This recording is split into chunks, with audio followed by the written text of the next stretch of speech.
Hey guys, Christina Allen, Eric Allen with Flip My Marriage, and today we're going to talk about some topic that I don't know what it is. So, lead up.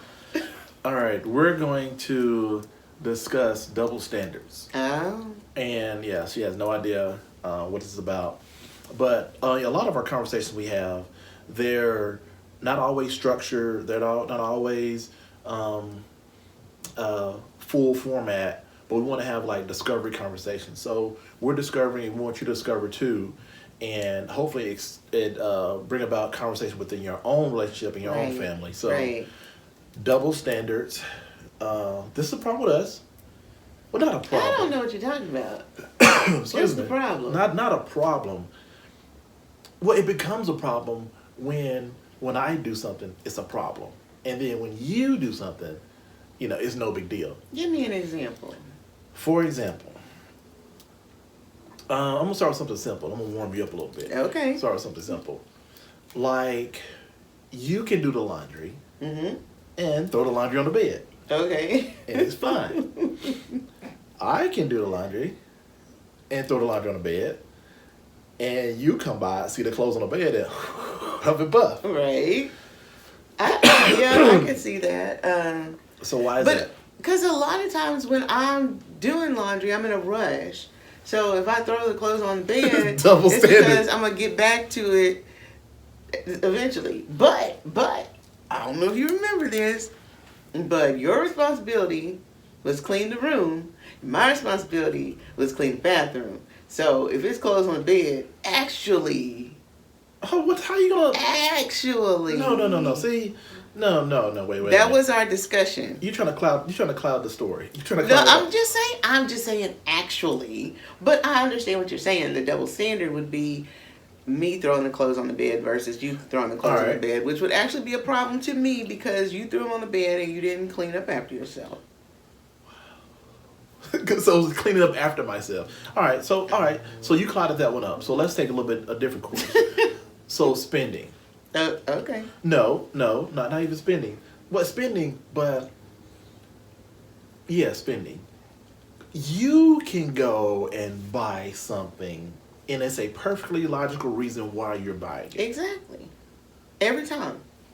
When I go and buy something to do something, it is a huge like financial mistake. Like, why You did go do and that? buy a dog or something. That is a financial mistake. No, I'm adding to the family. You don't need a dog. Oh no! Ooh. When you do something, we do different things for different reasons. Well, explain your reasoning and maybe I'll understand. Or tell me ahead of time, like, I'm going to go. That's the problem. There's no ahead of time. Exactly. I know. Like when you do something, it is like it's you're doing it to make yourself feel better. When I usually do something, oh, that's not right. That's I'm not gonna say like it's that. usually for the family, but it's not right. That's not true. Well, But I understand, like, a lot of couples, when it comes to money, and these couples that I work with, that, he spends money for his selfish pleasure, or she spends money for her selfish pleasure.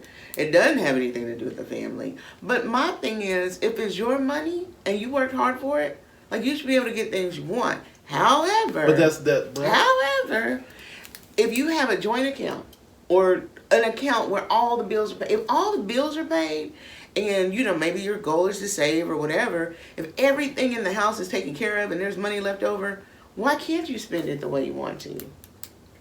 Well, yes, you have a really great explanation when you're defending yourself. But I mean, if it's your money, why can't you spend it the way you want to? I mean, unless it's going to negatively impact the family, like a dog. No, I'm just playing. I'm don't playing. even have a dog. I'm playing. But he really wants a dog, so I'm messing with him. Like a little kid, you really want a dog? I'm just saying. But if a lot of my couples, their money is either it's your money and my money, or it's our money. And so when it's your money and my money, a lot of times one of them doesn't know how much is in the other one's account. Like they're got all this extra money or don't. But the problem is when it's a problem. It's only a problem. No, it's only a problem if the household's not taken care of. So if you go out and buy a bunch of clothes, but the lights are about to be turned off, that's a problem. Well, I need it closed. No, we got to keep the lights on. That is a problem. Okay. Turn the page. Okay. How come let's say when you're upset, when you're upset, you can be very mad. When I'm upset, I can't be very mad. Who said you couldn't? Because I know better. Ooh. I mean, I know, like, you know, I can't get too mad because, I'm not gonna say that. But yes, I'm gonna say it. I'm gonna keep it real. Men have to really tread soft when we discussing issues with you guys because you guys will hijack it and take it somewhere else. Like, take it. Lord, this has nothing to. Yes, it does. Okay. Yes, it does. When I have a problem or I'm upset, I can't just go off. Good. But you guys can just go off. I don't. And go way off the rail. And it's our job as men to bring y'all back in. Why is there different? You have the leisure to, be oblivious and throw non-truths in the situation. Oh. Yeah, y'all can throw anything, and that's okay. But we have to have our stuff together. I disagree. Double. Men act a fool. It's not right for anybody to act a fool. Have a conversation as adults. Well. And I don't act a fool.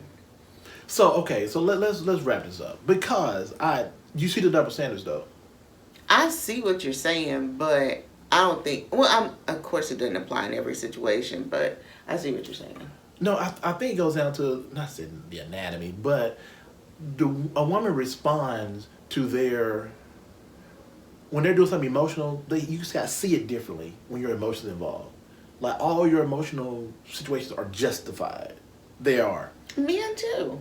It's the same across the board. But we can't go down that road. We can't go down that road. I disagree because there are men that act just like women. That's their own fault. I'm just saying there are men that act like women and they pout and when they don't get their way and all that stuff. So the emotional aspect has nothing to do with the double standard. No, let's talk about general people, general relationships. When you guys do something, it's okay. It's the same for men. When y'all do stuff, you justify it. If you went out and bought a dog, you would say, well, I bought it for the family. I'm just using dog as an example again. But that would be your justification. So it happens both ways. So how do we alleviate this problem? Because we're just going in circles. How do you fix it? No. You guys, sometimes men, it's not worth trying to defend our point because you guys have more leverage. And we have to say, okay, it just is what it is. Well, if y'all agree with him, y'all can email or something and let him know. But email me? I disagree. I understand the double standard. Yes, that's all I'm saying. But I don't agree that it's a man and women thing. I think it's a couple thing. And different couples operate differently, and a lot of times there's a double standard. Oh man, I need to play a bunch of. There's so many songs that men have written. How, if mama's not happy, nobody's happy. That's true. That's what I'm saying. But if dad's not happy, well, dad's just not happy. That's boom. If mom's not happy, nobody's happy. I guess it's a double standard. That's double standard, and that's the epitome of what I'm talking about. Okay. But anyway, right. I think what we're saying to wrap it up is, first of all, not preconditions, prenup. The first thing you have to do is kind of establish how we will handle these situations. Yes, very much. Like so. Arguments. We know we won't throw, like sometimes the woman can hit the man, but the man can hit the woman. Boom. That's double standard. It's just right. Somebody, you hit me. Stop on shoulder. He knock her out. That's not good. Don't ever do that. But predetermined conditions, right? I don't know what you're talking about. Like, hey, we will never curse. We will never throw things. We just don't do that. Kind of like a game plan for your marriage or something like that? Set up the parameters. Okay. Even financially, set up the parameters of how you're going to do things.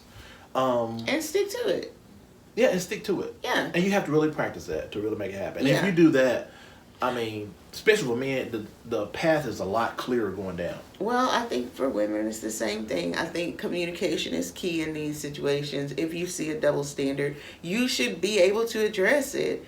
without any type of getting any type of flack or whatever because you addressed it. Right. So, well, men love guide rails. Women, you guys don't like guide rails. Sorry. okay, the men and women thing is throwing me off. Just say That's the world I live in, though. oh gosh. Okay, y'all. Sorry. So thank you for tuning in to this episode of Flip My Marriage with Eric and Christina. Go to our website, passionunlimitedllc.com. What else can they do? It's probably on YouTube. We probably have a channel or something. So catch the videos as they come out. So, all right. Thank y'all for joining.